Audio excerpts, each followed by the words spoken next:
O assunto da aula de hoje é o nosso capítulo 5, né? Complexidade de algoritmos, e a gente vai estudar complexidade de tempo, a gente vai estudar como que a gente interpreta fórmulas que descrevem a complexidade de tempo de um algoritmo, e a gente vai aprender também como que nós calculamos complexidade de tempo de um algoritmo. Vamos ver. Então, quando a gente fala em estudar estruturas de dados, não apenas aprender que existe uma lista, uma árvore, uma lista invertida e outras estruturas de dados desse tipo, mas sim entender quais são os princípios por trás dessas estruturas de dados, o que nós estamos fazendo é estudar métodos para organização de grandes quantidades de dados. Tá? E esses métodos vão incluir duas coisas. Por um lado, tá? Você vai ver formas de organizar esses dados, então as estruturas em si, e você vai ver técnicas para manipular esses dados. Quer dizer, nós vamos estudar algoritmos que nos permitem fazer operações de busca, de inclusão e de exclusão de dados e operações de manutenção nessas estruturas de dados. A gente já viu isso. Tá? A filosofia que nós vínhamos seguindo até agora é de nós distribuirmos, classificarmos, né, os métodos em categorias, e essas categorias têm a ver justamente com essa semântica desses grupos de métodos. E a gente traduz isso aqui nessas duas pequenas frases. Então, os algoritmos que nós temos por trás de uma estrutura de dados para realizarem alguma coisa, tá? Podem ser implementados de muitas maneiras diferentes. Algumas são simples e diretas, outras são rebuscadas e complicadas e difíceis, outras são difíceis de entender à primeira vista, mas na hora que você executa, elas são extremamente eficientes. Tá? E justamente por esse fato, porque você pode pegar uma grande quantidade de dados para poder fazer alguma coisa, e você pode fazer isso de muitas maneiras diferentes, né? Algumas horríveis, outras extremamente inteligentes, você tem que entender como é que isso funciona. E a gente vai ver que, à medida que a quantidade de dados cresce, né, fica cada vez mais importante a gente ter bons algoritmos, porque cada vez mais, um algoritmo ruim vai influenciar o tempo de resposta da sua aplicação, tá? E você não quer isso. A gente vai discutir isso daqui a pouquinho, um pouco mais. Tá? Então, a ideia é que você compreenda que para a gente fazer operações de inclusão, exclusão, busca de elementos em uma estrutura de dados, para a gente fazer a manutenção dessa estrutura de dados de maneira que ela continue eficiente, a gente tem que entender como que a gente monta esses algoritmos, como que os algoritmos interagem com as estruturas de dados e qual a melhor forma de fazer isso. Tá? Então, no fundo, tá? Quando a gente estuda algoritmos, além da questão da eficácia, ou seja, o meu algoritmo está correto, o meu algoritmo vai resolver o problema, o meu algoritmo cobre todas as situações e casos especiais que existem para esse tipo de dado, esse tipo de estrutura e essa área de aplicação, né? Isso são perguntas que têm a ver com eficácia. Tá?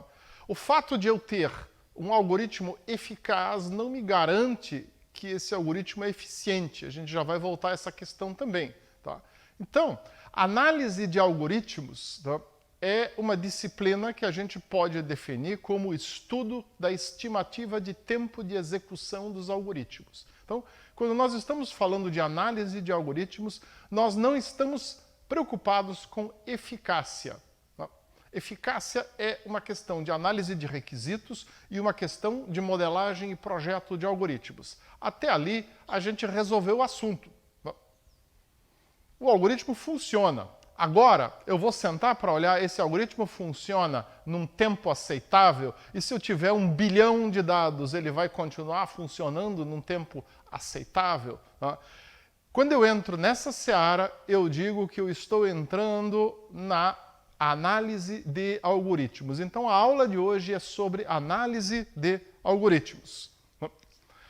Essa é a questão central e é o que a gente deve ter em mente. Então, Eu vou ilustrar isso aqui um pouco. Né? Vocês, ou a maioria de vocês pelo menos, nasceu na era da internet, então não imagina coisas sem internet. Eu vou voltar um pouco no tempo e eu vou voltar para esse livro aqui. Tá? Aqui você vê a capa original do livro, For Us the Living. Foi o primeiro livro que o autor de ficção científica Robert Heinlein escreveu. Tá? É um livro pouco conhecido, ele foi publicado postumamente em 2003 só, mas ele foi escrito em 1939, era para aparecer em capítulos naquelas revistas de ficção científica que tinha um foguete grande e um marciano verde na capa, que existiam muito na década de 1940. E nesse livro, né, o Robert Heinlein faz várias previsões que, pensando-se que eram em 1939, elas na verdade eram muito acertadas. Né? Ele descreve em detalhes como as pessoas moravam e todo mundo tinha uma enorme tela de TV na sua sala. Conhece? É a sala da sua casa. Essa enorme tela de TV estava conectada a um computador e ali você podia fazer pesquisas e você podia buscar filmes para assistir. Parece alguma coisa conhecida? A gente pensa, bom, em 1939 era fácil imaginar, esse é o futuro que todo mundo queria. Não, né? Tá? Ele foi muito visionário ao ver isso. Mas outras coisas ele deixou de ver. Então, a forma como ele descreve que as pessoas buscavam conhecimento, uma espécie de Google, elas descreviam lá uma consulta, mandavam essa consulta para um computador central, Google, tá? E esperavam até o dia seguinte para a resposta ser enviada na forma de um e-mail. Dia seguinte, a gente está acostumado a dar enter no Google e ter uma resposta, né? E o que as pessoas faziam quando elas queriam um filme? Elas escolhiam lá de um diretório de filmes, pediam aquele filme, e no dia seguinte aparecia um motoboy com uma fita pequenininha, do jeito que ela está descrita nesse livro, mas uma fita. Imagina hoje, você vai no YouTube, você escolhe um vídeo para ver, esse aqui, por exemplo, né? E no dia seguinte aparece o motoboy na sua casa com o CD, com o vídeo gravado. Então, o que a gente tem hoje em dia? Hoje em dia você tem, por exemplo, o Mercado Livre, onde você faz buscas de coisas. Aqui tem um exemplo de uma busca de uma pilha. Essa busca pela palavra pilha retornou mais de 57 mil produtos. Então você imagina qual foi o universo que o servidor do Mercado Livre revirou para encontrar 57 mil ofertas de pilha para vender só aqui no Brasil. E se a gente for além, a gente for para Google, por exemplo, e você procurar a palavra pilha lá no Google, nesse caso aqui, deixa eu até olhar aqui, me vieram 13 milhões de respostas. Então, Google encontrou para pilha mais de 13 milhões de ocorrências em qual universo de dados. E olha só quanto tempo ele levou, 0,49 segundos. Menos de meio segundo para varrer alguma quantidade imensa de dados e me encontrar 13 milhões de respostas possíveis para a minha pergunta. Então, por um lado, a gente vê que mesmo que a gente tenha um autor genial que vem com uma ideia... e o Robert Heinlein, quando ele escreveu esse livro, ele previu que isso aconteceria no ano 2089. O livro tem mais algumas previsões interessantes, inclusive umas figuras políticas aí que a gente está vendo por aí, que ele já descreve no livro. Mas assim... Por mais visionário que seja, tem coisas que a gente às vezes não consegue imaginar, mas que hoje estão acontecendo e acontecem no nosso dia a dia. E por que essas coisas eram difíceis de imaginar? Porque as pessoas tinham muito pouco conhecimento de informática, de computação, etc. O Robert Heinlein foi um raro escritor de ficção científica que sabia ele mesmo programar alguma coisa, isso não era uma coisa comum, mas não em 1939, evidentemente. Mais tarde ele aprendeu isso. Mas então, como é que a Google ou como é que o Mercado Livre consegue nos dar uma resposta dessas em uma fração de segundo? por causa dos algoritmos e dos métodos de indexação, que estão intimamente ligados a algoritmos que existem por detrás disso. Imagina se você entrasse no Mercado Livre para pesquisar alguma coisa, né, e o sistema te dissesse: amanhã a gente te envia um e-mail com as melhores ofertas. Ou se você fosse procurar uma coisa no Google, né, ou numa outra máquina de busca qualquer, e você recebesse a mesma resposta: olha, amanhã a gente manda um motoboy com um CD com a sua resposta. Não funciona. Quem fizer um sistema que funcionar assim, perdeu o emprego. Então, não adianta só a gente ter uma quantidade imensa de dados e a gente ser capaz de procurar nesses dados. Nós temos que ser capazes de procurar de uma maneira eficiente dentro desses dados. E é isso que a gente estuda, então, na análise de algoritmos. Muito bem. Então, para isso, para a gente poder entender essa ideia toda, a gente vai passar para vocês primeiro alguns conceitos. Então, nós temos grupos de conceitos aqui. O primeiro grupo diz respeito a o que é um algoritmo. Então, o algoritmo é um conjunto finito de passos que tem que ser seguidos, tá, para que você resolva um problema. Esse conjunto finito de passos ele é executado sobre um outro conjunto que é o conjunto dos dados de entrada, que pode ter tamanho variável.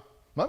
Eu posso procurar num universo de 1 milhão de dados, eu posso procurar num universo de 10 dados. Eu uso o mesmo algoritmo para isso. O tempo que vai levar, mesmo que a gente não possa dizer de antemão quanto tempo é, a gente já consegue imaginar, é uma coisa muito intuitiva, é diferente. Né? Então, o problema, geralmente, qualquer problema, a gente pode resolver por muitos algoritmos diferentes. Isso é mais uma questão, eu vou dar uns exemplos bem práticos para você daqui a pouco. Tá? Então, um exemplo desses é o cálculo da potência x elevado a n de um número inteiro. Tá? A gente pode fazer de várias maneiras, olha aqui uma. Tá? Essa é uma versão iterativa, onde eu faço uma coisa muito simples. Tá? Eu vou multiplicando o número por ele mesmo e eu somo o resultado. Tá? E eu pego esse resultado na próxima iteração e eu multiplico de novo pelo número e por aí vai. Né? Eu digo, 5 multiplicado por 5 3 vezes, eu faço o quê? Pego 5, multiplico por 5, pego esse resultado, guardo e da próxima vez eu multiplico isso de novo por 5 e por aí vai. Né? Muito simples, é uma coisa bem intuitiva. Mas essa é a única maneira de eu fazer isso? Não. Não. Existe uma maneira bem menos intuitiva aqui, que é recursiva. Né? E ela é muito simples. É um algoritmo que tem duas opções aqui, dependendo se o meu número é par ou ímpar. Né? E aí, o que acontece? Eu vou chamar o quê? Eu vou fazer um algoritmo recursivo que se chama a si mesmo para uma subpotência do número. Devolve o resultado dessa subpotência e multiplica isso pelo número.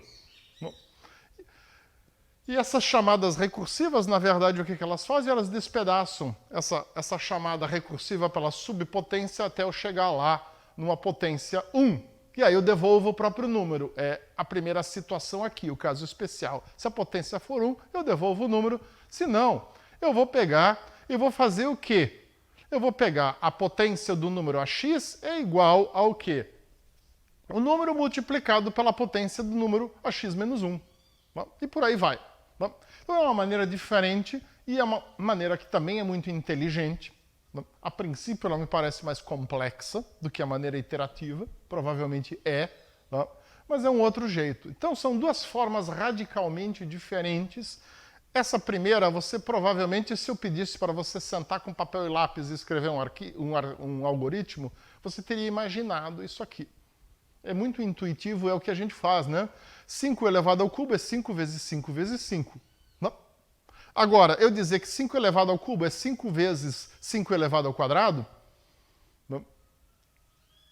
E que 5 elevado ao quadrado é 5 vezes 5 elevado a 1, não?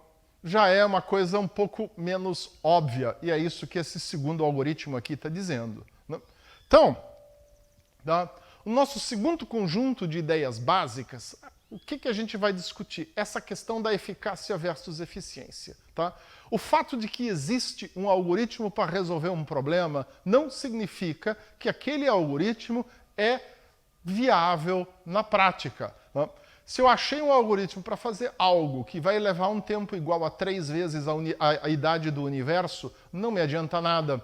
Ele não vai resolver o meu problema. Ele resolve em teoria, mas na prática não resolve. Né? Então a gente tem restrições de tempo e de espaço, de memória, para resolver qualquer coisa. Tempo significa quantidade de operações, a gente vai ver daqui a pouco como é que a gente formaliza essa questão, e espaço de memória também é uma questão importante. Algoritmos recursivos, por exemplo, ocupam muita memória, principalmente quando são algoritmos de tentativa e erro, e a gente precisa levar em consideração de que nós temos uma limitação. Então, vamos um exemplo que é muito, muito simples. Tá?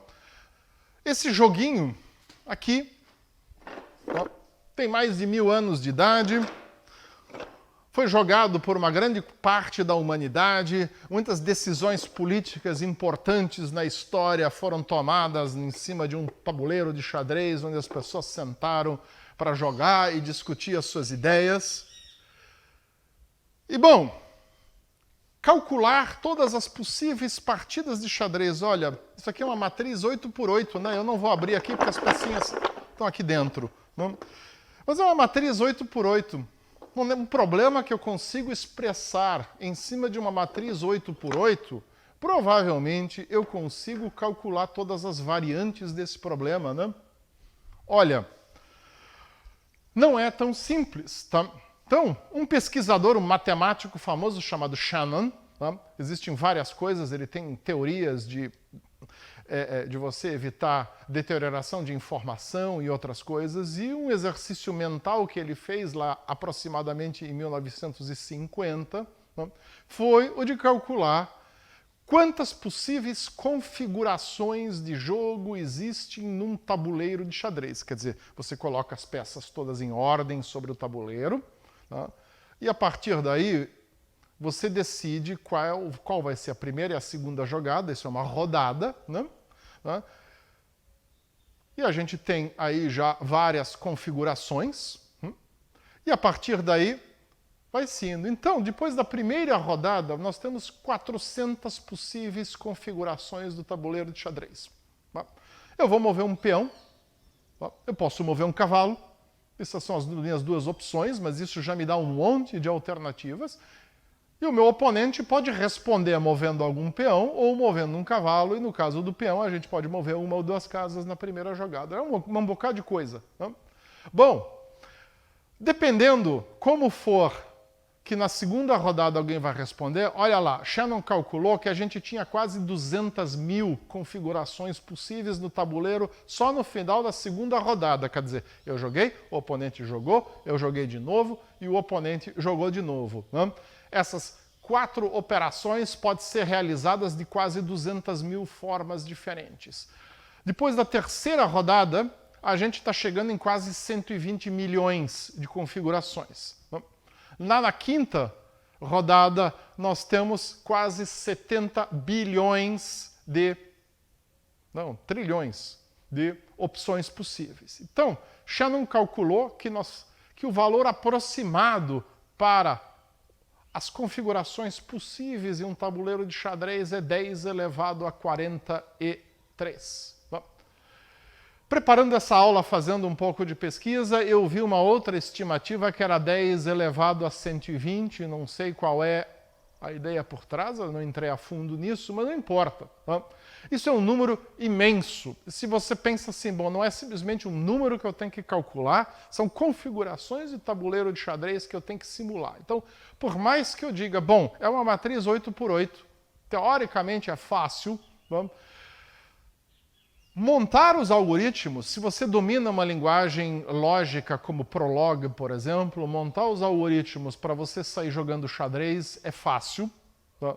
Agora, a quantidade de operações necessárias para você jogar todas as possíveis partidas de xadrez imagináveis é tão complexa, né, que, na prática, mesmo existindo um algoritmo, a gente não tem uma solução viável. Tudo bem. Estudos outros que a gente tem indicam que, na verdade, vão existir 10 ou 20 mil partidas que fazem sentido num tabuleiro de xadrez. Mesmo que a gente diga que tem 10 elevado a 43, é um monte de partidas bestas. Mas mesmo assim, se eu digo eu vou usar força bruta e calcular tudo que dá para calcular, aí eu tenho esse número de configurações e, na prática, isso não é factível. Mesmo eu tendo o algoritmo, mesmo esse algoritmo usando uma linguagem como Prolog, por exemplo, é fácil de programar e você, no fim de contas, tem um código que não é muito grande, mas que não dá para executar. O Sol vai esfriar, vai virar supernova, ou seja lá o que for, e o seu programa não parou de calcular. Não adianta. A gente precisa encontrar problemas que dê para a gente expressar numa forma eficiente. E quando a gente tem várias maneiras de expressar esse problema, a gente tem que saber discernir qual é a forma que é eficiente e qual é a forma que não funciona, que é um beco sem saída. Existem vários outros exemplos para isso. O problema do caixeiro viajante, por exemplo, é um outro problema que vocês vão ver quando vocês estudarem teoria de grafos, provavelmente no próximo semestre. Vocês vão dar uma olhada em vários problemas que são justamente, a gente chama problemas difíceis. Esse do caixeiro viajante é um, que também é um problema que é muito simples da gente escrever um algoritmo para ele, mas a gente só tem um algoritmo e esse um algoritmo não serve na prática para a gente trabalhar com muitos dados. Então, vamos voltar aqui para as nossas ideias básicas, e aqui a gente tem o terceiro conjunto de ideias básicas. É a partir desse que a gente vai elaborar a nossa estratégia. Então, um algoritmo é uma ideia abstrata. Um algoritmo é um ente matemático, que descreve como que a gente resolve um determinado problema. A princípio, o algoritmo é independente do computador que o executa. Um programa em Prolog hoje para resolver um determinado problema é o mesmo programa amanhã, ou ontem, ou há 30 anos atrás. Assim, eu estudei estrutura de dados há mais de 30 anos, e a grande maioria dos algoritmos que a gente vê aqui não sofreu nenhum tipo de alteração, eram idênticos há 30 anos atrás. Obviamente, com o computador atual, executam muito mais rápido. Então, a gente primeiro abstrai disso e pensa, um algoritmo é uma ideia abstrata de resolver um problema. Um programa, por sua vez, ele é uma implementação. Um programa toma tempo, toma memória, e uma série de coisas. Então, o programa ele vai estar sujeito a limitações físicas do computador onde ele é executado. Coisas que hoje são possíveis de você fazer, lá há 30 anos atrás era completamente impossível da gente fazer. Vou dar um exemplo para vocês. Então, isso aqui é uma placa aceleradora gráfica da NVIDIA, nesse caso uma GTX 1060, mas isso não importa. Essas placas aceleradoras gráficas, hoje em dia, possuem centenas de processadores pequenos, que servem para implementar uma coisa chamada shader, que nos permitem pintar um pixel na tela. E com isso, elas nos ajudam a resolver em tempo real, de uma forma paralela, problemas que há anos atrás eram completamente impossíveis. E por isso, ter um negócio desses no computador é o sonho de todo gamer, porque permite você jogar jogos com um grau de realismo muito alto, com uma quantidade de quadros por segundo muito grande. Então, aqui a gente tem um exemplo de um problema que há 30 anos atrás, quando eu estudei computação gráfica, era completamente insolúvel, que era essa questão de uma visualização realista com iluminação, etc. E hoje, com um pedaço de hardware desses, ficou uma coisa acessível para todo mundo. Isso aqui eu arranquei ainda há pouco do meu computador aqui em casa. Então, é uma coisa acessível a qualquer ser humano normal, não é algo que você compra quando você necessita, sei lá, do orçamento da NASA para poder fazer. É algo que cabe no bolso de todo mundo, pelo menos em algum momento da vida. Então, por que que isso foi possível? Porque os algoritmos de shading têm determinadas características que são altamente paralelizáveis e que fazem cálculos simples e que nos permite colocá-los aqui. Então, existem algoritmos que, num determinado momento da história da computação, não eram práticos, não eram possíveis de se fazer. Quando eu estudei computação, quem fazia shading no Brasil? A Rede Globo, com um equipamento caríssimo, praticamente um dos únicos no Brasil, e eles levavam horas para fazer a vinheta de alguns segundos do Fantástico, por exemplo. Hoje em dia, você cria qualquer vinheta em tempo real usando um negócio desses. Então, isso é só para exemplificar que a máquina influencia, mas vão existir determinados algoritmos que você não consegue modificar ou alterar. Então, é isso que a gente precisa aprender a descobrir. O algoritmo que eu tenho, ele pode ser adaptado, ele pode ser modificado. Como é que ele vai se comportar se eu tiver 1.000, 10.000, 1 milhão de dados? Então, é isso que a gente vai ver daqui a pouco. Muito bem, voltando então às nossas ideias básicas, vamos olhar aqui. Então a gente vai tentar abstrair da questão máquina. Como eu exemplifiquei há pouco, shading é um problema que há 30 anos não era solúvel, hoje é. Existem outros problemas que não são. A gente precisa tentar descobrir qual é a natureza do problema em relação ao algoritmo e a partir daí a gente pode começar a pensar se a coisa é factível ou não. Então, por isso, a gente tem que pensar o seguinte: o tempo de execução de um programa, o que que é? É primeiramente o tempo que uma instrução leva para executar uma instrução, ou o tempo que uma máquina leva para executar uma instrução ou um passo de programa.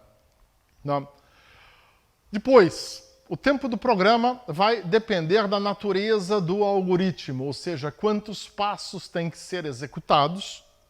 Mas lá para frente a gente vai discutir questão de paralelismo. Primeiro, para calcular a complexidade, a gente não discute isso.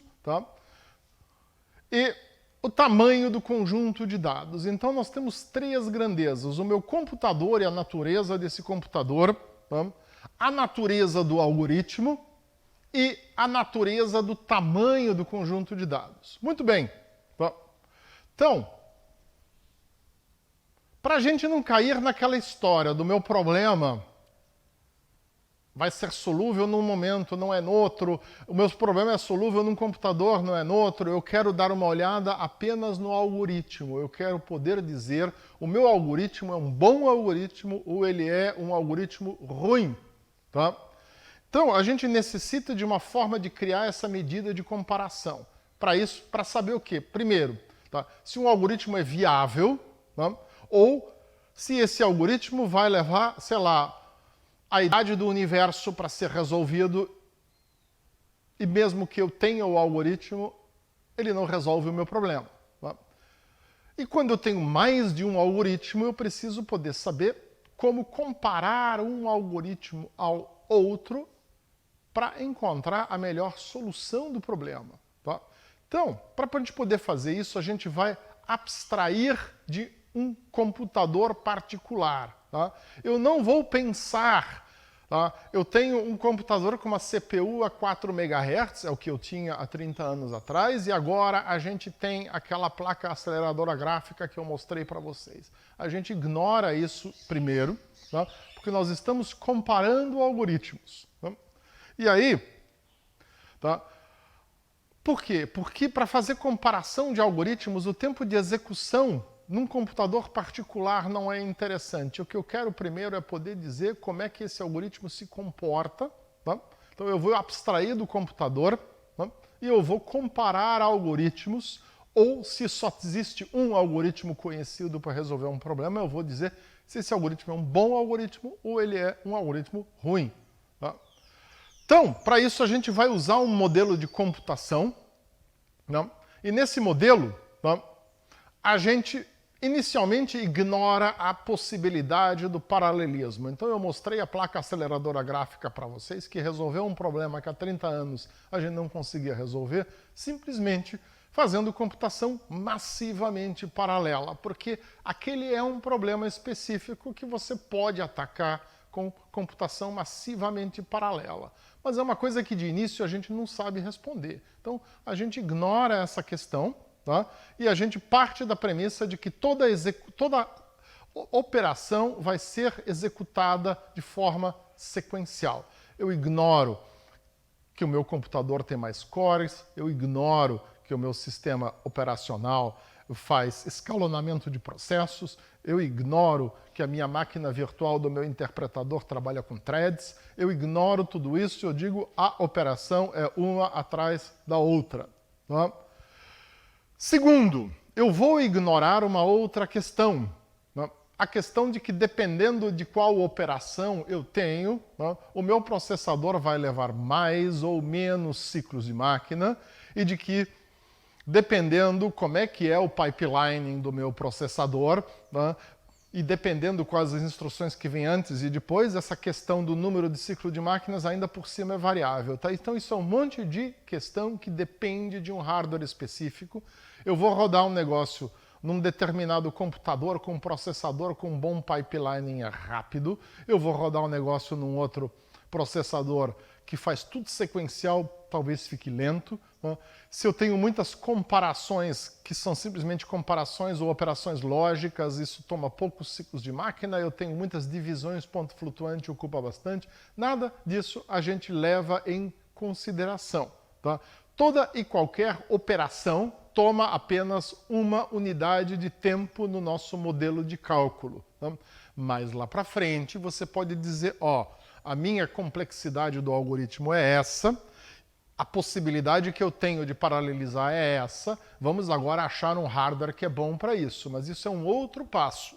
Primeiro, a gente só quer comparar os algoritmos. Tá? Muito bem. E a gente parte da premissa de que a memória do computador é infinita. Tá? Isso pode parecer uma assunção extremamente pouco realista. Tá? Mas vamos pensar o contrário. Tá?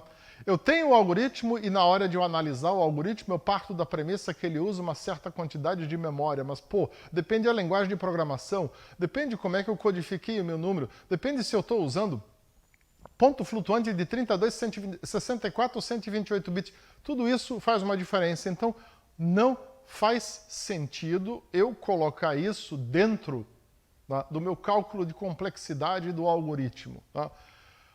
Cada operação toma uma unidade de tempo, todas as operações são executadas em sequência e a memória é infinita. Essas são três premissas que a gente assume na hora da gente começar a analisar a complexidade de um determinado algoritmo. Muito bem. Tá? Então, são duas grandezas que nos sobram e que são importantes aqui. Tá? Estas duas aqui. O tempo, que é exatamente equivalente ao número de operações executadas, e a quantidade de dados de entrada. Esse aqui é o meu maior fator. Tá? Então, vocês viram lá como a Google respondeu rapidamente a minha procura pelo termo pilha. Tá? Então, o universo de dados pesquisado foi imenso. Tá? No caso do Mercado Livre, provavelmente a quantidade de dados foi muito menor, mas mesmo assim vocês imaginam a quantidade de coisas que tem para vender no Brasil no Mercado Livre. Tá? E foi pesquisado esse universo, tá? Se encontrou lá dezenas de milhares de respostas e tudo isso também levou uma fração de segundo. Tá? Então, a gente precisa entender como é que um algoritmo vai responder a esses requisitos. Tá? O meu banco de dados tem 1 bilhão de entradas e eu preciso, de alguma maneira, um algoritmo que me faça determinadas ações sobre este 1 bilhão de dados. Então, não me interessa eu achar um algoritmo que sirva para 10 dados, eu quero um para 1 bilhão. Tá? Então, eu preciso entender como é que o algoritmo vai se comportar quando eu der 1 bilhão de dados para ele e como é que ele se comporta com 100, com 1000, com 10 mil dados. É isso que a gente faz aqui no cálculo de complexidade. Tá? Então, isso significa o quê? A gente pode expressar de forma abstrata a complexidade ou a eficiência de um algoritmo descrevendo o tempo de execução dele em função da quantidade de dados, ou em análise de algoritmos a gente chama isso de tamanho do problema. Tá? O tamanho do problema é a quantidade de dados onde cada um dos dados que eu apresento para o algoritmo é processado uma vez pelo algoritmo. Tá? Então, essa é a nossa definição de tamanho do problema. E isso é chamado, então, de complexidade de tempo. A gente tem basicamente duas variáveis. Uma variável independente, que é a quantidade de dados de entrada, e uma variável dependente, que é o tempo que o algoritmo leva, ou a quantidade de passos de programa, ou a quantidade de instruções executadas para processar essa quantidade de dados de entrada. Tá? Então, um exemplo é a ordenação de um vetor. Tá? Então, a gente vai comparar aqui dois algoritmos de ordenação de vetor, para vocês entenderem essa questão. Tá? O primeiro deles, vocês provavelmente já viram lá na introdução à computação, na primeira fase, é o bubble sort, ou ordenação da bolha, ou ordenação por bolha. Tá? Existe um mito na computação de que a pessoa que inventou esse algoritmo sonhou com um tubo de ensaio lá em cima de um bico de Bunsen, né? O fogo aquecendo a água lá dentro e as bolhas subiam pelo tubo de ensaio e as bolhas se espremiam uma do lado da outra, a bolha maior se espremia do lado da menor, passava, e assim as bolhas iam se ordenando por tamanho, elas mutuamente se espremendo. Né? Eu não sei se isso realmente é só um mito urbano da computação ou se de fato a pessoa que vislumbrou esse algoritmo sonhou com isso ou não. É uma história que se conta. Mas qual é a ideia do bubble sort? Tá? Eu vou percorrer um vetor de n posições n vezes e toda vez que eu encontrar um par de números que está fora de ordem, eu troco eles de posição. Tá? Então, essa é provavelmente a forma menos eficiente que existe de eu colocar um vetor em ordem. Tá?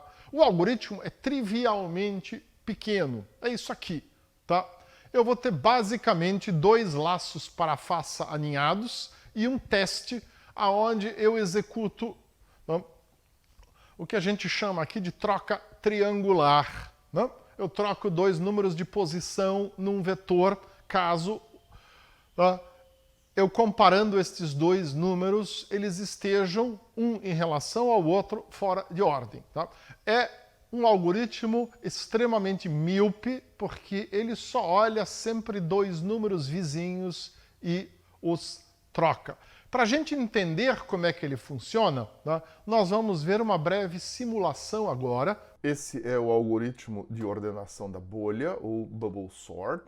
Eu vou iniciar executando devagar, para que vocês tenham uma boa ideia de como ele funciona. A gente vê uma janela aqui embaixo, onde existe um pseudocódigo que é executado enquanto o algoritmo acontece. Se vocês olharem ali, o que está acontecendo? A atenção do algoritmo sempre é sobre um par de valores adjacentes. Então, esse aqui é um algoritmo tipicamente local. Toda vez que ele encontra um par que dentro do seu contexto está fora de ordem, ele troca e vai adiante, olhando o próximo par. Quando ele chegar no final, ele vai ter encontrado o maior. Agora, o escopo de busca vai se reduzir porque o 50 já está no seu lugar final e na próxima passada, na próxima iteração, o algoritmo não precisa mais ir até o 50, mas ele continua executando todo o resto par a par. Então, essa é uma solução que é comum em muitas situações onde nós temos uma quantidade muito grande de dados, ou a gente não sabe a extensão da nossa quantidade de dados. Usa-se algoritmos que têm um foco local. O algoritmo é agnóstico ao conjunto total de dados, ele não sabe o que existe como total de dados, ele olha sempre uma janela dentro desses dados e tenta aplicar um critério de organização para essa janela. No caso do bubble sort, do ponto de vista de ordenação, a gente tem um problema onde nós sabemos o tamanho do nosso conjunto de dados e aonde nós poderíamos aplicar um critério um pouco mais global na hora de executar. Então ele é um algoritmo do ponto de vista desse problema que nós temos aqui, que é o problema de ordenar um vetor, extremamente ineficiente. Mesmo assim, é um algoritmo fácil de você compreender. Você está vendo na janela de pseudocódigo aí, que são poucas linhas. Eu apresentei antes o pseudocódigo para vocês também, escrito de uma forma um pouco diferente. E a gente vê que ele está chegando numa ordenação.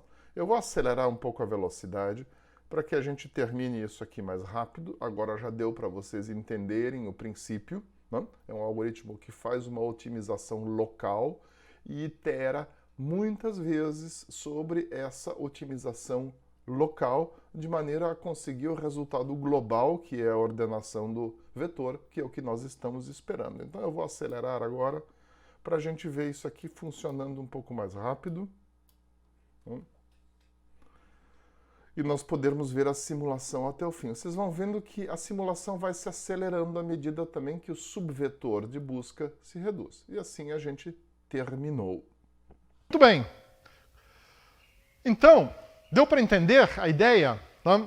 Vamos agora, tá, fazer uma breve análise aqui. Então, essa nossa comparação inicial aqui, tá, ela vai ser executada n vezes n menos 1. Tá? Considerando agora o fato de que toda vez que eu achei um lá no fundo, eu vou diminuir um pouco o tamanho da minha busca. Tá?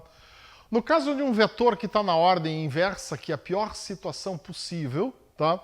As operações de atribuição triangular elas vão ser executadas 3 vezes n menos 1. Tá? Já que uma troca de elementos não significa que um dos elementos trocados tenha encontrado seu lugar definitivo. Tá? Eu posso trocar 2 elementos e mesmo assim os 2 ainda estão fora de lugar. Eles só estão agora melhorzinhos um em relação ao outro. Né? É o que eu falei, é um algoritmo míope. Ele resolve o problema localmente. Ele pega o grande problema, transforma no subproblema de comparar 2 dados e trocá-los de ordem se eles, um em relação ao outro, estiverem fora de ordem. Muito bem. Tá?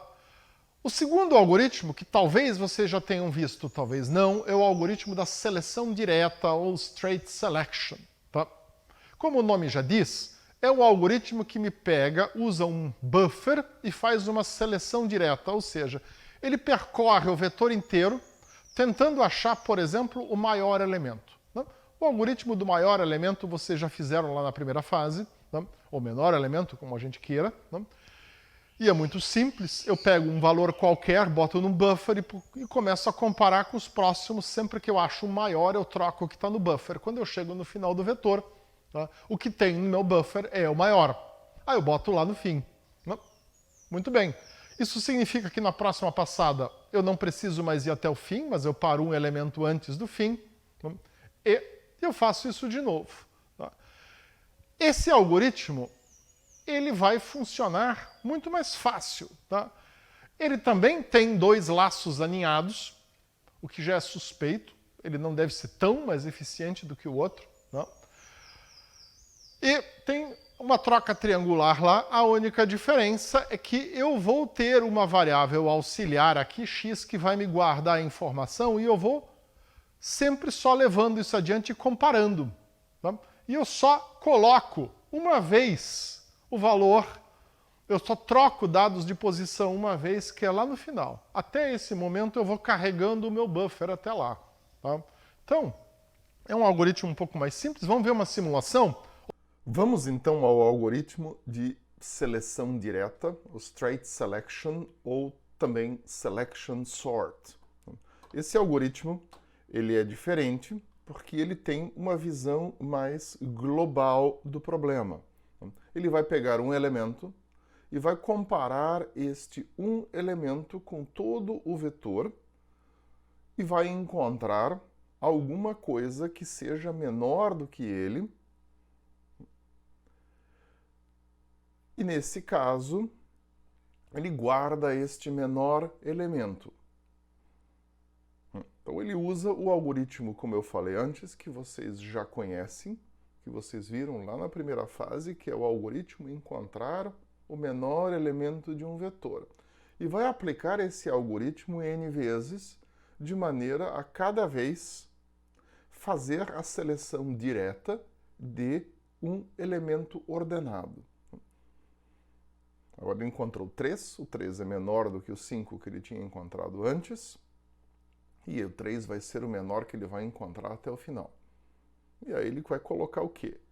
Vai pegar e substituir o segundo elemento do vetor com o menor, que é o 3. A coisa ainda funciona de uma forma um pouco cega, porque esse elemento ele foi parar lá na posição em que o 3 estava. Da mesma maneira aqui, nós vamos encontrar daqui a pouco o 4, que é o menor elemento atual. E o 4 vai ser substituído com quem, quando eu chego no final? Com o terceiro elemento, que vai parar no lugar do 4, não importando qual é o valor do terceiro elemento. A única coisa que a gente sabe é que o terceiro elemento é alguma coisa maior do que o 4 e foi parar no lugar do 4 porque é o lugar que ficou vazio. Então, não é também a coisa mais eficiente, mas vocês veem, esse algoritmo ele funciona já de uma forma bem mais inteligente. Aqui não tem que haver troca, porque o 5 já estava no lugar certo. Próximo a 47, o 15 é menor, vai ser o 15. E por aí vai. O 15 vai ser o menor que ele vai ter encontrado aqui. E ele vai substituir pelo 47, quando chegar no final. Então, vocês veem que em termos de trocas, esse algoritmo ele executa muito menos trocas. Mas ainda ele vai fazer da ordem de n quadrado comparações. Quer dizer, no fim de contas, o algoritmo também vai percorrer n quadrado vezes, vai fazer n quadrado comparações, e de um ponto geral ele não é mais eficiente do que o outro, ele só faz muito menos operações. Isso a gente vai discutir lá na frente. Eu vou acelerar o algoritmo agora, para que nós tenhamos aqui uma visualização mais rápida do que ele vai fazer, e a gente não tenha que esperar tanto tempo. Aqui a gente passa a ver um pouco melhor qual é a filosofia do algoritmo, vendo ele funcionar de uma forma mais acelerada. Sempre naquela ideia de que eu procuro o mínimo global do subvetor que ainda existe, sobrando e não ordenado, e esse mínimo global eu troco com alguém que estava no lugar do mínimo global. Pronto, e nós terminamos. Muito bem. Viram? Então, vamos para a análise de complexidade. Aqui, nesse algoritmo, o número de vezes que a comparação é executada é dado por essa equação aqui. n-1 vezes, mais n-2, mais assim por diante até mais 2 mais 1. Se a gente resolver essa relação, a gente vai chegar em n sobre 2 vezes n-1 vezes, que é o número de comparações que foram feitas. Já é menos do que o algoritmo Bubble Sort completamente burro que a gente tinha antes. O número de trocas, ele é realizado no pior caso, onde o vetor está completamente desordenado, somente n-1 vezes, num total de 2 vezes n-1 operações de troca.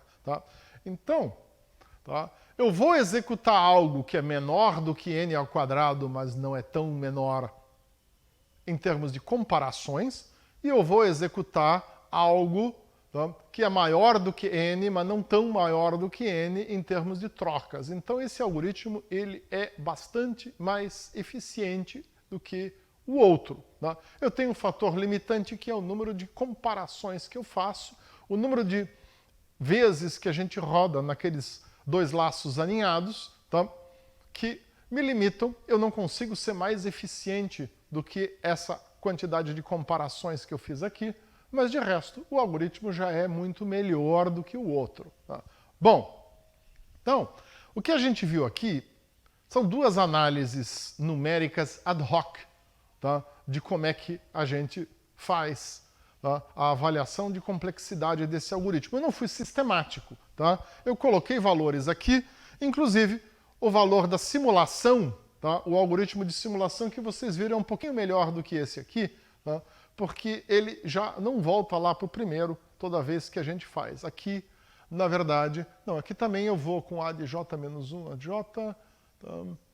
J de 2 até N. Não, de fato também não. Tá? Então, tá? Mesmo assim, tá? Como é que a gente pode formalizar isso e deixar isto mais claro, de maneira que vocês tenham um método onde vocês podem pegar qualquer algoritmo, tá? E comparar estes algoritmos entre si. Tá? Vamos lá. Tá? Então, a ideia é o que é? Tá? A gente vai expressar a complexidade do algoritmo como uma função do tamanho do problema, que se traduz no tamanho do conjunto de dados de entrada. Então, eu digo que o tempo do algoritmo é uma função de n, onde n é a quantidade de dados de entrada que eu tenho naquele momento para resolver o problema. Por exemplo, no nosso exemplo do Mercado Livre, o tamanho do meu problema é a quantidade de produtos que existem à venda no Mercado Livre. Tá? Esse é o N daquele problema lá. O N, para o caso da Google, é a quantidade de entradas de dados que existe na base de dados da Google. Muito, muito, muito dado. E mesmo assim me respondeu em 0,49 segundos. Tá? Então, vamos lá. Tá? Se a gente interpretar daquele jeito, tá? O meu tempo do bubble sort vai me dar 3 vezes n menos 1 sempre. Eu não tenho nenhum tipo de decisão especial, eu sempre comparo 2 a 2. Tá? E no caso da seleção direta, eu vou ter o quê? 2 vezes n menos 1 para o pior caso. Já ficou melhor. Tá? Muito bem. O que vai nos interessar? O comportamento assintótico da função, ou seja, como a função se comporta em relação à mudança de valores na variável independente. Então eu quero entender como é que a variável dependente, que vai ser o meu eixo vertical, se comporta em relação à variação de número de dados na variável independente. Muito bem. É isso que me interessa. Como que o algoritmo vai se comportar com uma quantidade de dados realística, ou como o meu algoritmo vai se comportar à medida que o meu problema vai crescendo, não? E a minha quantidade de dados vai ficando maior. Não? É isso que eu sempre procuro saber. Não? Então, por exemplo, se eu tenho 2 algoritmos, A e B, para a solução de um problema, imaginem qualquer problema que vocês quiserem. Se a complexidade de um é expressa por uma função A, n igual n ao quadrado, e o outro, ele vai ser expresso por uma função B, que é n igual a 100 vezes n, isso vai significar o quê? Tá? O primeiro algoritmo, ele cresce quadraticamente. Tá? Então, ele é uma parábola. Tá? O segundo algoritmo, ele vai crescer linearmente. Ele é uma reta. Tá? A forma como ele se comporta em relação à mudança na quantidade de dados de entrada é uma reta, é linear. Tá? Apesar de ser uma reta bem inclinada, porque eu tenho o meu coeficiente A aqui da minha equação é 100. Tá? Significa uma reta com coeficiente angular no final bem grande. Então, se eu fizer um desenho aproximado daqui a pouco, a gente vai poder comparar isso. Tá? Vamos ver alguns exemplos numéricos primeiro. Tá? Se eu uso esses algoritmos para um conjunto de 30 dados, por exemplo, tá? O segundo algoritmo, aquele que é linear, tá? Ele vai me dar um tempo de 3.000 operações. É bem pior do que o tempo para o primeiro algoritmo, que é 30 ao quadrado, né? Que vai me dar 900 operações. Então o primeiro algoritmo é melhor. Não.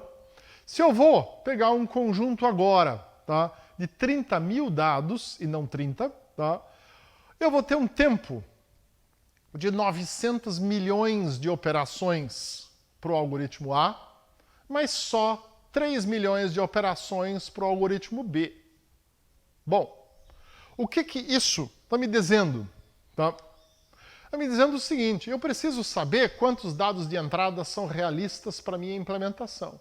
Eventualmente, o algoritmo A é um algoritmo pequenininho, recursivo, né? Fácil de implementar, ocupa pouca memória, e talvez eu tenha um problema que eu vou implementar lá no microcontrolador, num Arduino, né? E ele vai trabalhar sempre com, no máximo, 100 dados. E olhe lá, não vai chegar a 100 dados, vão ser 50 dados cada vez. Talvez valha a pena para mim implementar o algoritmo A, né? Mas eu só posso saber isso se eu primeiro respondo essa pergunta da complexidade, né? Se eu for implementar num computador com muita memória, etc., né, e eu sei que eu vou ter 1 milhão de dados, eventualmente eu tenho que processar, o algoritmo B com certeza é melhor, né? Tá? Então, a gente diz que o comportamento assintótico, ou seja, a forma como o valor da variável dependente, a minha linha vertical, muda, é bem diferente. Vamos dar uma olhada no gráfico. Tá? Então, aqui a gente tem uma forma muito aproximada, provavelmente a função de B é mais inclinada. Tá?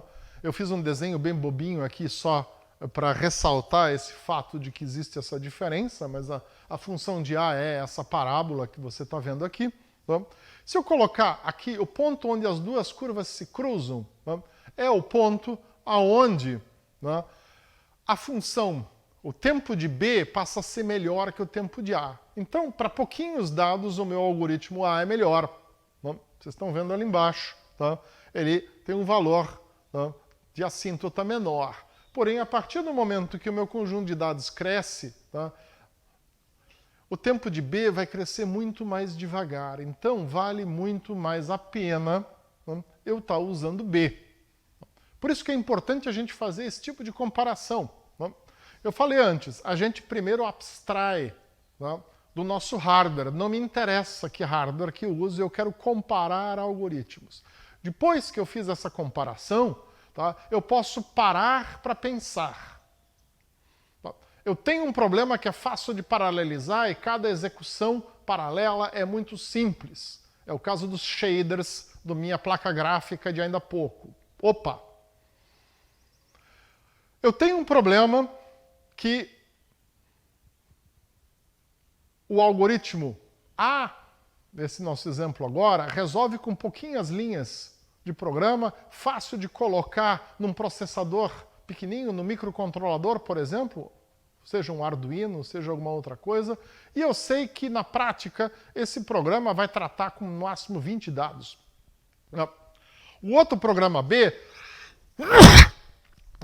ele é um programa com 1000 linhas, ele precisa de uma memória intermediária e tal. Na prática, para 1 milhão de dados ele é muito mais eficiente, mas eu não consigo enfiar isso dentro do microcontrolador, ou se eu colocar vai ficar apertado, vai ficar ruim, eu tenho que gastar dinheiro num sisteminha embarcado mais caro do que aquele microcontrolador simples que eu queria usar de $10. Então, nessa situação, o algoritmo A pode ser bom. Tá? Ou, por exemplo, uma outra situação. Tá? Eu estou fazendo um sistema web lá e o sistema web tem pull-down menus. Eu aperto lá e desce lá uma lista, sei lá, dos últimos 10 arquivos que o usuário acessou, ou 15 arquivos que o usuário acessou, e eu quero essa lista sempre ordenada em ordem alfabética. Tá? Ó. Tá? Se eu sei que eu vou trabalhar no máximo com 10 ou 15 elementos, a melhor coisa que eu posso fazer é usar um algoritmo bem bobinho, que é rápido de eu programar, tá, em JavaScript, por exemplo, ali na interface de usuário, do que eu ficar me preocupando agora com um algoritmo super complicado, que é super rápido para ordenar dados, tá, mas que vai levar um tempão para eu carregar toda vez que o usuário me clica lá no meu botão na interface. Tá? Então, são coisas que a gente tem que considerar. Tá? Mas para a gente poder pensar isso, é primeiro necessário nós entendermos como que os algoritmos se comportam uns aos outros. Isso vai ficar bem evidente quando a gente for ver algoritmos de ordenação. Tá? É o último tópico da nossa disciplina, tá? E a gente vai pegar esses dois de hoje aqui, o Bubble Sort e o straight selection, e a gente vai comparar com modernos algoritmos que são bastante complexos, tá?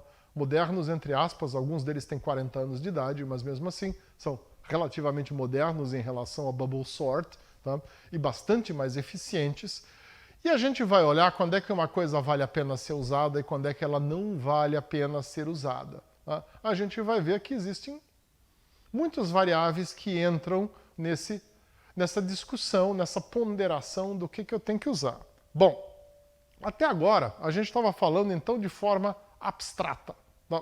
Agora nós vamos para o concreto. Como é que eu pego um algoritmo de verdade e eu executo? Tá? Então, vamos olhar isso. Tá? Então, a gente já viu que, em suma, é isso aqui que eu quero fazer. Tá? Eu quero entender qual é o comportamento assintótico predominante de um algoritmo em função do tamanho do conjunto de dados. Tá? Tipo, ele é linear, é polinomial, é quadrático, é logarítmico, é exponencial. Ele pode ser constante também. Tá? Então, é isso que eu quero ver. E para fazer isso, eu vou fazer o que a gente chama de análise assintótica. E nessa análise assintótica, né, a gente vai tentar encontrar uma forma de descrever de forma aproximada qual é o comportamento geral do algoritmo. É essa a nossa ideia. Tá? E isso, tá, a gente faz usando uma notação que é chamada de ordem de complexidade, tá, ou notação O ou Big O, que é uma outra forma também. Tá? Então, qual é a ideia do Big O? A ideia é o seguinte, tá? O tempo do algoritmo T de n, ele vai ser da ordem de uma função de n, de tal maneira que, se existem duas constantes c e n0, tais que o tempo, tá, de n multiplicado por c pela função de... Não, perdão, o tempo de n está faltando aqui, nesta transparência, um sinal. Qual é o sinal que falta? É uma comparação. Tá. Perfeito. Tá. É menor ou igual. É maior ou igual. Tá. Não, menor ou igual. Não, é isto. Tá. Então, bote o menor ou igual aqui. O tempo de n é pelo menos tão grande quanto uma constante qualquer multiplicada pela função de n, quando o n for pelo menos tão grande quanto um n0. Tá? Essa é aqui a nossa fonte comeu dos sinais. Quando a gente colocar isso no Moodle, nós vamos colocar arrumado. Tá? Por enquanto fica assim. Isso significa o seguinte, tá? Eu tenho um tempo que é pelo menos tão ruim quanto este valor aqui. Pode ser pior em algumas situações, tá? Pode ser que seja melhor em algumas situações quando eu tenho um número de dados menor do que n0. Tá? Mas se o meu número de dados for maior do que n0, o meu tempo vai ser pelo menos tão ruim quanto o valor t de n. Essa é a ideia, tá, da minha notação O. Tá? É uma notação conservadora, tá? Porque na verdade, eu estou arredondando para baixo e pegando só o componente mais importante, a gente já vai ver. Tá? Então, eu posso partir da premissa que o algoritmo, no geral, vai ser pior do que aquele O de n, mas que quando eu tiver um conjunto pequeno de dados, talvez ele seja melhor do que o O de n. Essa é a ideia. Tá? Então, como a gente tem essa variação, o O de n nos dá o comportamento geral do algoritmo. É isso que a gente quer. Existem outras notações de complexidade que me dão limites superiores, limites inferiores e outras coisas. Elas são muito pouco usadas. A gente não vai nem ensinar para vocês, tá? Porque isso extrapola o escopo de uma disciplina de graduação. Tá? Numa disciplina de teoria da computação ou de análise de algoritmos na pós-graduação, a gente pode dar uma olhada em todas as métricas de complexidade que existem. Se vocês procurarem, vão achar na Wikipedia, tem lá outras além do O de n. A gente usa aqui O de n. Tá? Então, traduzindo isso em português, a gente diz o seguinte: a notação O, ela me dá o que? A ordem de complexidade ou a taxa de crescimento de uma função. Tá? Para isso, a gente vai considerar apenas os termos de ordem superior. Eu falei, tá? É uma noção conservadora do tempo de uma noção otimista do tempo de execução do algoritmo. Tá? Conservador no sentido de que eu não vou entrar em detalhes na complexidade, eu vou ser otimista, eu vou dizer aproximadamente isso aqui, tá? Não vai ser melhor do que isso aqui. Não? Essa é a ideia. Não? Então, por exemplo, num algoritmo com uma complexidade t de 3n ao quadrado mais 100n, né? Como é que a gente vai pegar esse tempo e vai expressar isso em termos de ordem de complexidade? Tá? Então, a função, o que acontece aqui? Tá? O segundo termo, que é o termo linear dessa equação, ele tem um peso relativamente grande porque ele tem um coeficiente 100 grande ali dentro. Tá? Mas a partir de um n0 igual a 11, tá? É o termo n quadrado que vai dar o tom da função. Então, até 11 a função é mais ou menos linear. A gente não vai ter aquela barriga na parte de baixo da parábola, mas a partir do 11, tá, a função começa a se comportar como uma parábola. Tá? A constante 3 também não faz muita diferença, porque numa parábola não vai mudar muito, né, se eu tenho um 3 na frente ou não. Tá?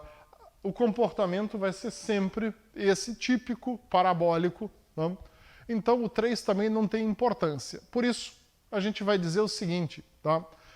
O algoritmo é da ordem de n quadrado ou o algoritmo tem complexidade O de n quadrado. Tá? Então, o t de n é este aqui, a complexidade, a ordem de complexidade é esta daqui. Tá? Então, em função disso, tá? Na análise assintótica, a gente dá nomes a essas tendências. Né? Vocês já entenderam que o que a gente quer expressar é a tendência geral de um algoritmo. Tá? Então, eu posso ter um algoritmo de tempo constante, né? Faço um teste, caio fora, né? Ou alguma outra coisa, pego os dados e salvo. Né? Eu vou ter log de n. Né? A gente diz aí que nós temos complexidade logarítmica. Né? Nós vamos ver que existem muitos algoritmos de busca em árvores de busca que vão ter complexidade logarítmica, e isso é muito bom. Né? O log de um número é um número sempre bem pequeno e que cresce bem devagar, então é bom. Tá? Nós temos log ao quadrado de n, não é tão bom, mas ainda é bom. Tá? A gente diz aí que é log quadrático. A gente tem n, linear. Tá? Eu dobro o tamanho do meu conjunto de dados de entrada, o tempo de execução dobra. Essa é a noção intuitiva que, na verdade, não acontece sempre. Né? A gente já viu exemplos que chega aqui. O bubble sort é um bom exemplo. Tá? Para 100 dados eu tenho um tempo, para 1000 dados eu vou ter um tempo muito, muito maior. Tá? Então, n log de n é um tempo muito comum em bons algoritmos de ordenação. Né? A gente vai fazer uma análise de algoritmos de ordenação no final dessa disciplina e vocês vão ver por quê. Né? Complexidade quadrática e cúbica são duas comuns quando a gente tem problemas que são problemas aonde a gente precisa combinar coisas, mas a nossa combinação não é exaustiva. Né? Eu vou combinar pares de coisas, mas eu não vou ao máximo. Às vezes eu tenho também muitos laços aninhados. Vocês viram que o bubble sort, por exemplo, é um algoritmo quadrático. Tá? Eu tenho 2 laços aninhados ali, a gente já vai ver o cálculo. E por último, os algoritmos que caem na categoria insolúvel, né? São os exponenciais. Então, o nosso problema aqui do tabuleiro de xadrez é um problema exponencial. Né? O problema do caixeiro viajante, que vocês vão ver na disciplina de análise de algoritmos, também é um problema exponencial, apesar do caixeiro viajante ser algo muito, muito, muito mais simples do que o tabuleiro de xadrez, ele também cai na categoria exponencial. Né? E são problemas que a gente diz que são os problemas chamados difíceis, porque com 10 dados, com 20 dados, a gente resolve. Tá? Em computadores modernos, provavelmente com 100 também. Tá? Mas tem problema, que a hora que você vai para 1000 dados já não dá mais para resolver. Tá? Então, é uma área de estudo em si. Vocês vão discutir, vão ver isso mais lá para frente. Para esse tipo de problema, a gente normalmente usa heurísticas para encontrar soluções aproximadas e nunca uma solução absoluta. E vamos agora, então, para os cálculos. Tá? Aqui tem mais alguns exemplos, tá, de diferentes tempos de execução, tá? Só para a gente ter uma ideia de como que algoritmos diferentes podem executar. Tá? Então, eu só vou mostrar alguns tempos, eu não vou fazer análise desse algoritmo com vocês, é só para vocês terem um exemplo. Tá? É o problema da subsequência de soma máxima. O que é isso? Eu tenho a sequência de números, tá? E eu procuro dentro dessa sequência de números por um conjunto de números que está em sequência e cuja soma seja o maior valor possível ali. Tá? Então, isso significa que essa minha sequência de números tem que ter números positivos e negativos, senão a subsequência de soma máxima seria sempre o conjunto de todos os números, né? Tá? Então esse é um problema que eu posso resolver de muitas maneiras diferentes. Tá? E aqui tem um exemplo, o exemplo é de um livro antigo, então é um computador relativamente primitivo fazendo isso, por isso ele levou bastante tempo. Mas não é isso que nos interessa. Tá? O que nos interessa é olhar para essas tabelas de números aqui e ver o seguinte, olha só, existe algoritmo de tempo O de n cubo, existe algoritmo de tempo O de n quadrado, existe algoritmo de tempo n log de n e existe algoritmo de tempo n para isso. Tá? E olha só o que acontece quando muda o tamanho da minha sequência de números de entrada. Tá? Aqui, se a gente for olhar bem, tá? O nosso algoritmo O de n quadrado, tá? Provavelmente não é o melhor, o O de n ainda é o melhor para poucos números. A hora que eu vou para 100 números, tá? O meu algoritmo, tá? O de n ao cubo já leva meio segundo, enquanto que o algoritmo O de n, tá? Levou 0,00063 segundos. Tá? Ó a diferença. Tá? Para 1000, o algoritmo O de n ao cubo já está levando 450 segundos praticamente, o O de n ao quadrado leva 1,2 segundos, e o O de n ainda está levando 0,003 segundos. Tá? E a partir daí, aqui não foi executado para esses algoritmos mais complexos aqui, para os outros foi executado. Então a gente termina com 0,2 segundos para 100 mil números, tá? Num algoritmo, tá? E o outro, já com 1000 números, levou 500 segundos, já se parou de fazer a simulação. Então, aí vocês podem ver na prática como que algoritmos diferentes que resolvem o mesmo problema podem tomar tempos muito, muito diferentes. E isso é uma coisa importante a gente, então, olhar para um algoritmo e poder calcular, qual é a complexidade, qual é a ordem de complexidade do algoritmo.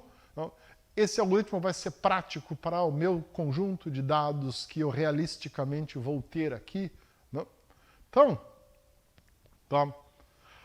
Um outro exemplo intuitivo aqui. Tá? Então aqui a gente tem simplesmente um algoritmo de soma de cubos. Tá? Vamos dar uma olhada nesse algoritmo aqui, tá? E tentar entender como é que acontece aqui a complexidade de tempo. Tá? Então, nesse algoritmo, tá, as declarações, tá, inicialmente, elas não tomam tempo nenhum. Tá? Então, eu tenho aqui declarações que não fazem nada, então a gente parte da premissa que declaração não toma tempo. Tá? Próximo passo, tá, é a linha 3, que ela vai contar 4 unidades de tempo. Aqui a gente tem um monte de coisa acontecendo. Não? Eu vou ter o quê? 2 multiplicações, uma adição e uma atribuição de valor ali adiante. Tá? Então, são 4 unidades de tempo numa linha, eu guardo isso aqui. Tá? Aqui eu vou ter uma atribuição, tá? E aqui eu vou ter o retorno de valor, quer dizer, o retorno do stack trazendo esse valor também é uma atribuição. Tá? Então eu tomo uma unidade de tempo cada um. Agora, esse laço, tá? possui primeiro custos implícitos de eu inicializar, testar se é menor que n incrementar. A gente conta uma unidade de tempo para inicialização. Tá? N mais 1 para todos os testes, tá? E n para todos os incrementos, o que vai nos perfazer 2n mais 2 unidades de tempo nessa linha. Tá? Então, o total vai nos perfazer o quê? 6n mais 4 unidades de tempo, que é o total de unidades de tempo desse algoritmo, né? Indicando o quê? Que esse algoritmo é da ordem de n, é um algoritmo linear. Tá? Lá para frente vocês vão ver isso de uma maneira fácil, a gente tem um laço para faça, isso aqui já é o primeiro indicativo de que esse algoritmo é linear. Tá? Se eu não faço mais nada complicado lá dentro, muito provavelmente o algoritmo é linear, mas isso a gente já vai ver adiante. Tá? Então, vamos olhar as regras de cálculo. Tá? Então, laço. Como é que eu calculo o tempo de um laço? Tá? O laço vai ser o quê? No máximo, a soma dos tempos de execução de todas as instruções que estão lá dentro. Tá? Ou se eu faço n vezes alguma coisa, é n vezes o tempo daquelas coisas que estão dentro do laço. Tá? No nosso exemplo aqui, a gente considerou as inicializações e outras coisas ali no laço. Tá? Normalmente, quando a gente vai calcular a complexidade, a gente desconsidera esses tempos de inicialização e tal, porque eles vão contribuir apenas com números escalares, eles não variam, né, com o tamanho do problema. Né? Quando eu tenho laços aninhados, como por exemplo, esse exemplo de algoritmo aqui embaixo, tá? Eu vou calcular de dentro para fora. Eu calculo o tempo do laço mais interno, tá? E aí eu multiplico pelo laço mais externo. Tá? Então, tipicamente aqui, né, por exemplo, eu teria uma soma mais uma atribuição, tempo 2, multiplicado por n, que é a quantidade de vezes que o laço interno executa, quer dizer, 2n, multiplicado por n de novo, que é a quantidade de vezes que o laço externo executa, 2n vezes n dá 2n quadrado. Tá? 2n quadrado, eu vou então depois simplificar para O de n quadrado. A gente já vai ver. Tá? Então, instruções consecutivas, eu simplesmente somo. Tá? Então, por exemplo, aqui eu tenho um laço, O de n, e eu tenho um par de laços aninhados aqui, O de n quadrado. Tá? A soma de O de n mais O de n quadrado é O de n quadrado, porque, como eu falei para vocês, a gente considera apenas o termo de maior ordem. Tá? Então, eu digo que este algoritmo aqui, com uma sequência de primeiro um laço, depois um par de laços aninhados, ele tem uma complexidade de O de n quadrado. Tá? Se então, se não, o que eu considero? Eu considero sempre o pior caso. Tá? A não ser na situação onde o cálculo da condição também leva muitas operações. Pode ser que eu tenha um laço onde, para eu calcular a condição, eu tenho que resolver, por exemplo, um sistema de equações para eu poder responder se o x é maior que y ou coisa parecida. Aí a gente tem que levar em consideração o tempo. Mas basicamente é isso, o tempo de cálculo da condição mais o pior tempo no então ou no senão. Depende, você tem que calcular a complexidade de cada um e ver qual é o pior. É aquele que você vai pegar. Tá? Eu falei para vocês que, no geral, tá, a notação O é otimista, porque a gente joga fora, tá, todo o entulho e fica só com o termo de maior ordem. A gente joga, inclusive, fora as constantes, tá, que são coeficientes. Tudo isso não nos interessa. Mas quando eu olho, tá, um teste, eu vou pegar sempre, vou calcular a complexidade das duas expressões, expressão 1 e expressão 2, e eu vou pegar aquela expressão que tem a maior complexidade para eu usar para fazer o cálculo. Tá? Muito bem. Tá? Chamada de funções é muito simples. Uma função tem a complexidade do algoritmo que está dentro da função. Tá? eu vou analisar de dentro para fora.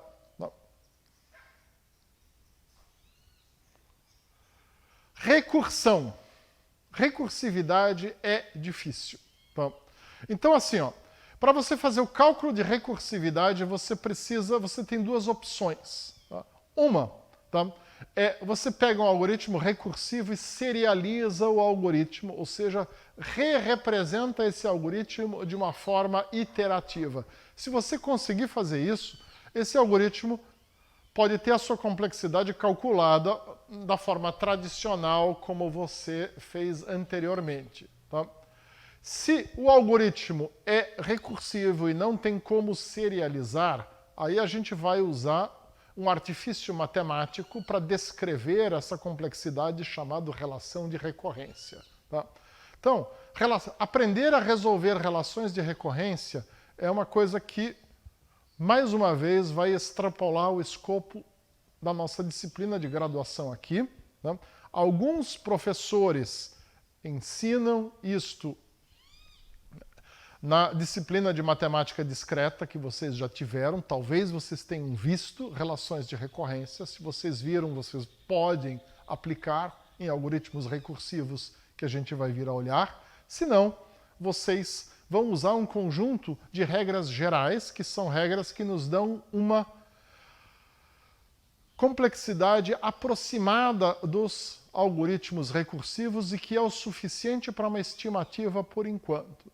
Se vocês forem fazer uma pós-graduação no futuro e essa incluir um foco em teoria da computação e análise de algoritmos, vocês vão se aprofundar nesse assunto. As regras gerais eu vou ensinar para vocês, quer dizer, as regras de engenheiro, eu vou ensinar para vocês daqui a pouco. Mas tem a opção também de eu serializar o algoritmo. Então, esse aqui é um exemplo, que é o cálculo de um fatorial, onde o que é o fatorial? É o número multiplicado pelo fatorial do número menos 1. Essa é uma definição de fatorial. Se eu levar essa definição para algoritmo, eu tenho esse algoritmo aqui, com uma chamada recursiva apenas e nenhuma opção de desvio. Quando eu tenho algoritmos recursivos desse tipo, eles são fáceis de serializar. Então aqui eu transformei essa mesma definição do fatorial num laço, aonde eu simplesmente faço uma multiplicação, eu uso um buffer. O buffer eu vou multiplicando o quê? Eu faço só o contrário, mas a princípio eu estou fazendo a mesma ideia de que o fatorial de um número é igual àquele número multiplicado pelo fatorial dele menos 1. E eu faço isso apenas como um laço. Então, quando que isso acontece? Quando eu tenho essa situação onde um algoritmo chama a si mesmo recursivamente uma única vez e eu não tenho decisões e eu não componho resultados com chamadas recursivas. É simplesmente uma sequência de chamada recursiva que depois eu volto. Isso é fácil de serializar. Aí o processo de cálculo eu descrevo isso como serializado como um laço e calculo a complexidade. Em outras situações, por exemplo, Fibonacci. Fibonacci é mais difícil, porque a definição padrão do Fibonacci é essa daqui. O Fibonacci de um número vai corresponder ao quê? A soma do Fibonacci do número menos 1, mais o Fibonacci do número menos 2. Então eu tenho duas chamadas recursivas aqui. Isso vai me dar uma relação de recorrência, eu não tenho jeito.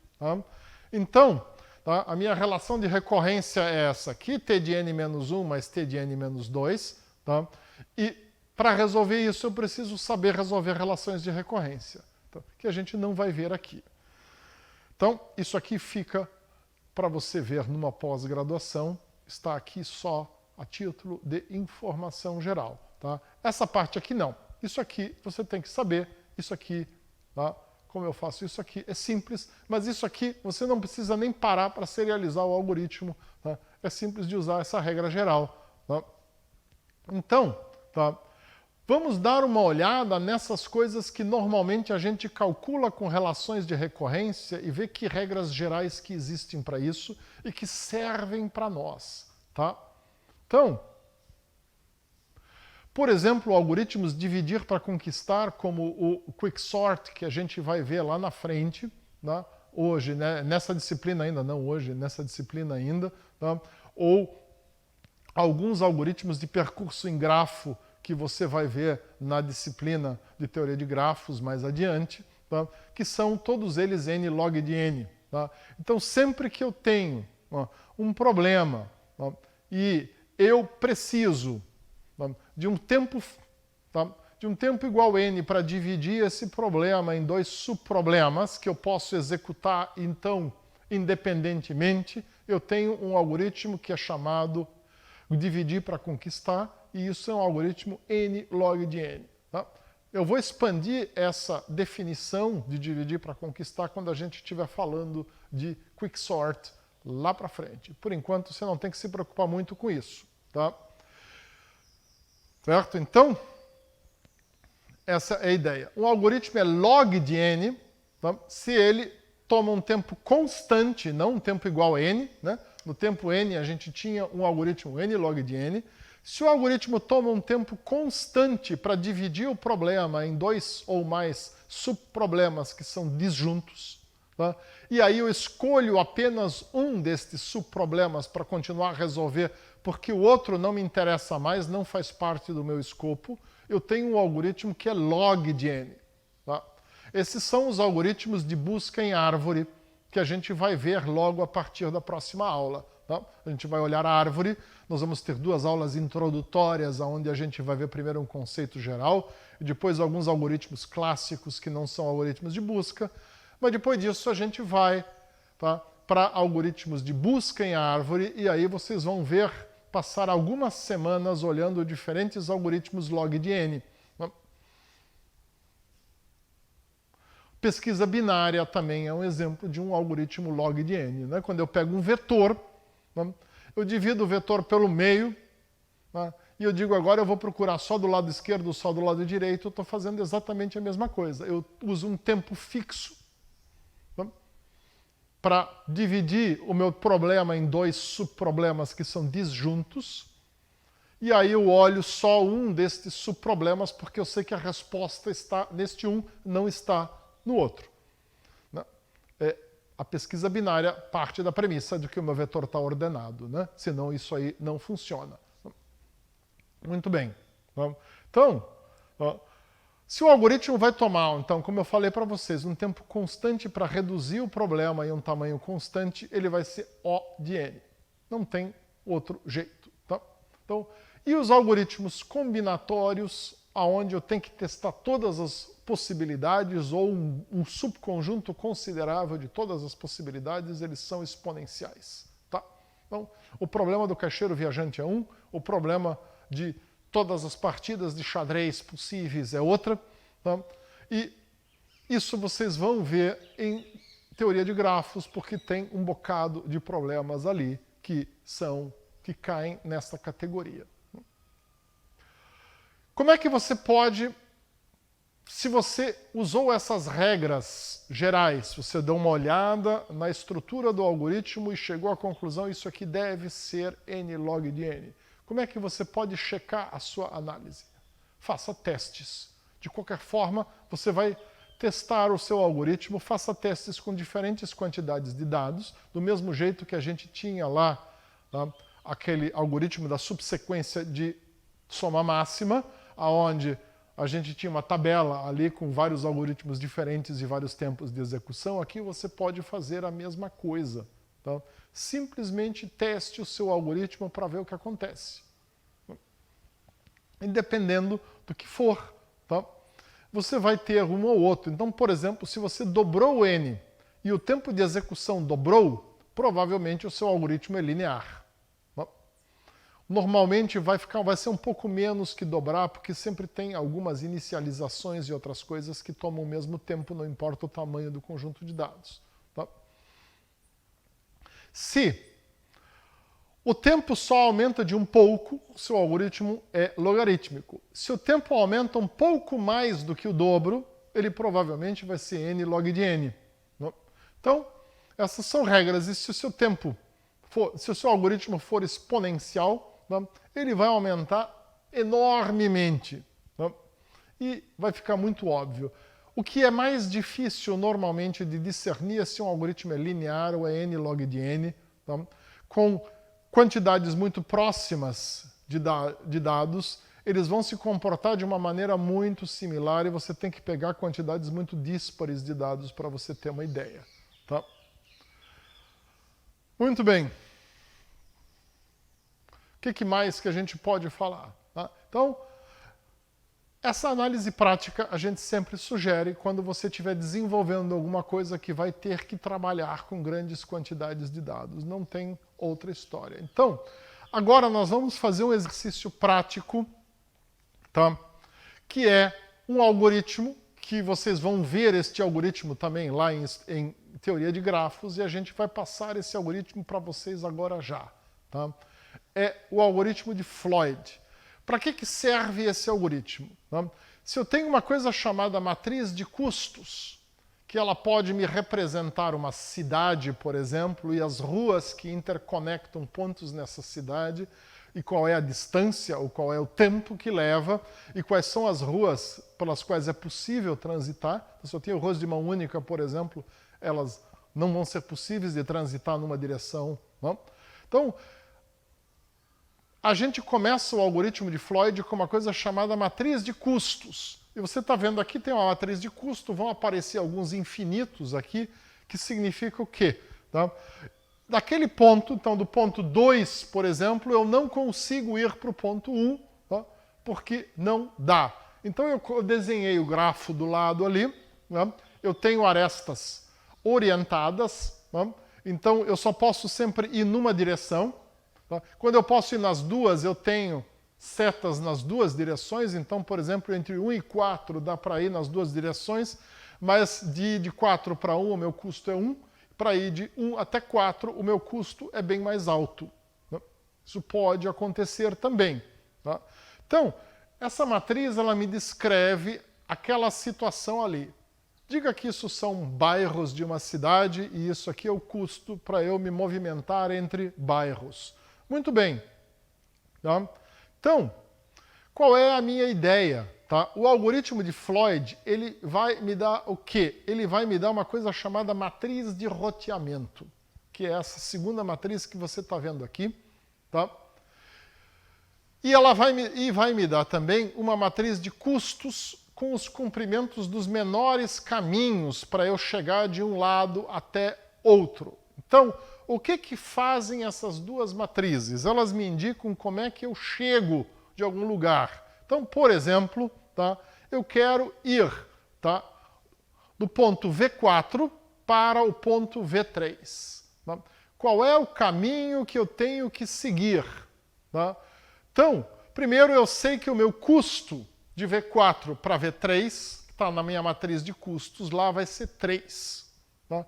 E qual é o caminho que eu tenho que seguir? Muito bem, o meu caminho é esse dado pela minha matriz de roteamento. Tá? Para ir de V4 para V3, o meu próximo passo, tá, vai ser o V1. Beleza, aí eu vou lá para V1 e eu procuro qual é o caminho de V1 para V3. E eu vejo lá que o próximo passo é ir para V2. E aí eu vou lá para V2 e eu vejo qual é o meu caminho para ir para V3 é V3. Então, a partir disso, eu consigo chegar nessa sequência aqui. Eu vou de V4 para V1, daí eu vou para V2 e depois eu vou para V3. Está errado aqui. Tá? Muito bem. E é isso. Tá? Então, o algoritmo de Floyd me gera essas duas matrizes a partir dessa matriz de custos aqui, que você pode representar o infinito como você achar conveniente. Tá? Muito bem. Então, isso aqui é um exemplo. Vocês podem usar, esses dados estão corretos, vocês podem usá-los para fazer quaisquer outros exemplos em cima desse grafo aqui, caso vocês tenham dúvidas. Tá? Então, eu quero fazer o seguinte, tá? Calcular a complexidade. Tá? Então, aqui tem um outro exemplo, por exemplo, a rota de V2 para V1. Tá? Então, se eu for aqui V2 para V1, tá? Eu olhar a minha matriz de roteamento, eu vejo aqui que V2 para V1, o primeiro passo é V5. De V5 para V1, o próximo passo é V4. Tá? De V4 para V1, o próximo passo é V1. Tá? Que é isso que está aqui. Tá? Certo? Então é mais um exemplo. Esse aqui agora, a expressão final ali está correta. Muito bem. Tá? Então,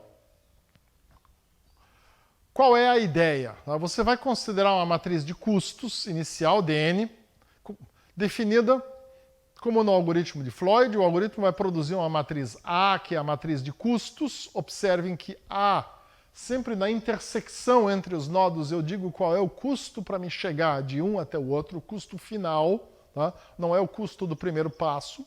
Tá?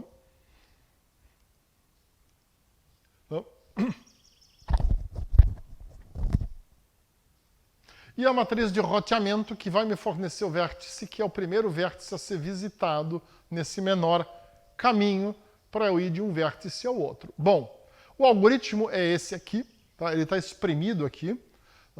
Eu não vou analisar o algoritmo com vocês agora. A tarefa de vocês é peguem este algoritmo, analisem-no e me digam qual é a complexidade dele. Isso vocês vão fazer numa folha de papel, tá?